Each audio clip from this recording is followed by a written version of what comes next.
కాల్పులు జరిపిన పోలీసులు తీవ్ర షాక్లో పవన్ కళ్యాణ్ గారు. దీనిపై ఈరోజు వీడియో చూసే ముందు ఈ వీడియో మరో 10 మందికి వెళ్ళాలి అంటే మీరు చేసే ఒక లైక్ నాకు ఎంతో అవసరం. ప్లీజ్ ఫ్రెండ్స్, ఒక లైక్ చేసి మన ఛానల్ని సబ్స్క్రైబ్ చేసుకుంటారని ఆశిస్తున్నాను. అలాగే వీడియోని చివరి వరకు చూడడానికి ట్రై చేయండి. అప్పుడే నేను ఏం చెబుతున్నానో మీకు కంప్లీట్ ఇన్ఫర్మేషన్ తెలుస్తుంది. ఇంకా ఏమాత్రం లేట్ చేయకుండా వీడియోలోకి వెళ్దాం. పోలీసులకు మావోయిస్టులకు మధ్య జరిగిన ఎదురుగాల్పుల్లో 4 మావోయిస్టులు మృతి చెందారు. ఘటనా స్థలి నుంచి భారీగా ఆయుధాలను భద్రతా బలగాలు స్వాధీనం చేసుకున్నాయి.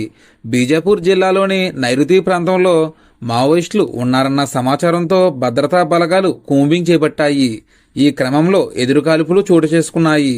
ఈ నెల 28 నుంచి ఆగస్టు 3 వరకు అమరవీరుల వారోత్సవాలకు మావోయిస్టులు పిలుపునిచ్చారు. ఈ వారోత్సవాలకు ముందే ఎన్కౌంటర్ చోటు చేసుకోవడం గమనార్హం. అయితే ఈ ఎన్కౌంటర్లు ఛత్తీస్గఢ్లోని బీజాపూర్ జిల్లా గంగలూరు అటవీ ప్రాంతంలో జరిగాయి. దీనిపై దేశంలోని ప్రధాన పార్టీ నాయకులు స్పందించగా తాజాగా పవన్ కళ్యాణ్ గారు కూడా దీనిపై స్పందించారు. పోలీసులకు మావోయిస్టుల మధ్య కొన్ని గంటల పాటు ఎదురుకాల్పులు జరిగాయని అధికారులు చెప్పడంతో తాను ఒక్కసారిగా షాక్ అయ్యానని, దేశం కోసం పోలీసులు తమ ప్రాణాలను సైతం లెక్క చేయకుండా పోరాటాలు చేస్తున్నారని అన్నారు. మరి దీనిపై మీరేమంటారో కామెంట్లో తెలియజేయండి. Thank you for watching.